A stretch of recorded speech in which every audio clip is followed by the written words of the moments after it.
안녕하세요. 1월 4일 월요일 아침 말씀 목사입니다. 오늘도 하나님의 말씀 앞에 나오신 성도님들을 주님의 이름으로 축복합니다. 오늘도 하나님의 말씀 가운데에 은혜 충만히 누리시고 오늘 하루를 하나님의 사람으로 끝까지 살아내는 우리 성도님들 되시기를 바랍니다.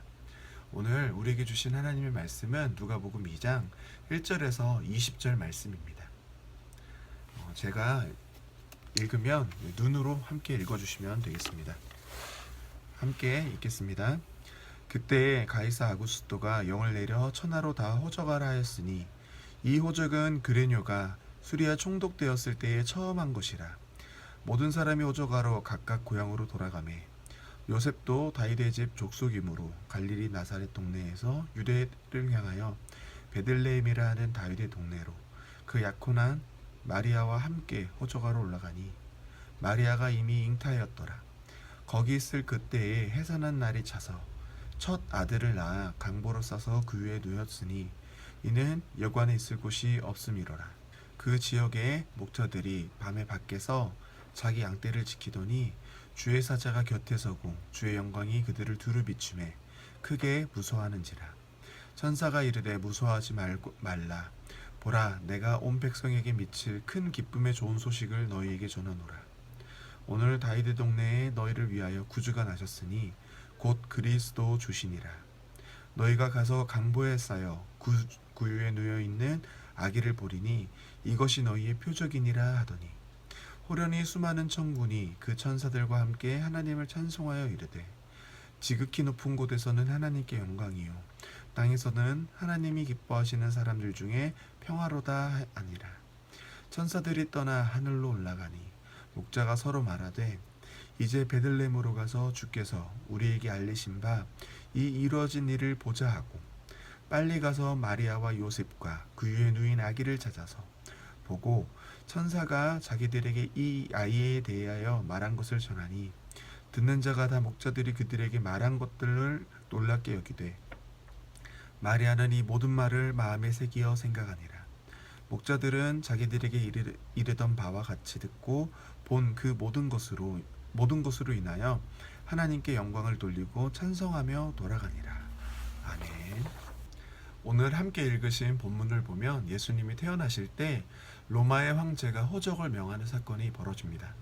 1절에서 3절까지의 짧은 구절이지만 여기에 담겨있는 하나님의 일하심의 놀라우심을 찾아볼 수 있습니다.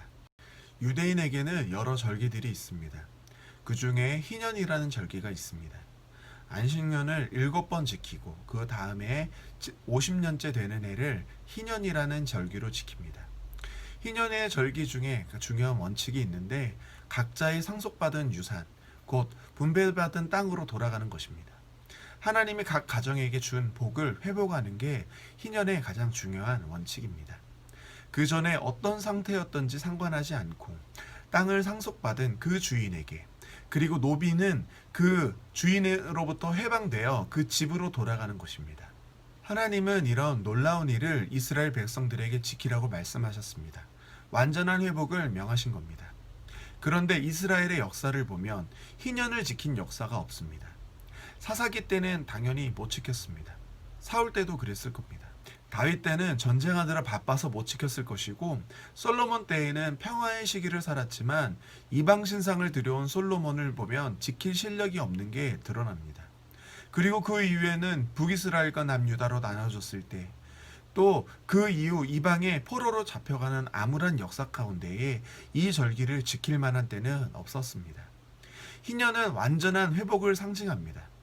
그러나 이스라엘의 역사를 보면 하나님이 이 절기를 지킴으로 그들에게 안식과 회복이 있게 하셨음에도 실력이 없어서 지키지 못함을 봅니다. 그런데 예수님이 오시니 이 회복이, 이 안식이 벌어지는 겁니다. 이스라엘 역사 속에서 한 번도 지키지 못한 절기가 예수님이 오심으로 지켜졌습니다. 10절에 천사들이 말하는 것처럼 온 백성에게 미칠 큰 기쁨의 좋은 소식으로 이 땅에 오신 겁니다. 온 백성입니다. 이스라엘뿐만이 아니라 모든 사람에게 좋은 소식이었습니다.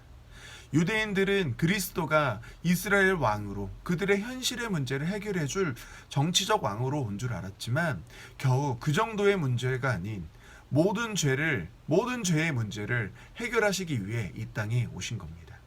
우리는 죄 때문에 생존을 위해 치열하게 살아야 합니다. 아담의 죄로 땅이 저주를 받고 가인의 죄로 이제 땅이 그 땀 흘리는 대가도 주지 않는 험악한 인생을 살아갑니다. 그래서 모두가 고통합니다. 그런데 하나님이 오셔서 그 모든 것을 회복시킨 것입니다.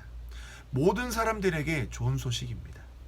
그리고 예수님이 오심을 가장 먼저 알게 된 것은 당시에 가장 낮은 위치에 있는 목자들이었습니다. 사람들도 인권을 위해 많은 노력을 하지만 결국 세상에 있는 법을 보면 세상의 법은 있는 자들을 위한 법이라는 평가를 많이 받습니다. 그러나 하나님은 율법을 주실 때부터 가장 먼저 고아나 과부 그리고 나그네처럼 당시에 소외받고 힘없는 사람들을 지키기 위해 율법을 주셨습니다. 그리고 오늘 본문에도 낮은 곳에 위치한 목자들에게 먼저 드러내시고 그들의 찬송과 경배를 받으십니다. 이런 예수님이 우리를 구원하신 예수 그리스도이십니다.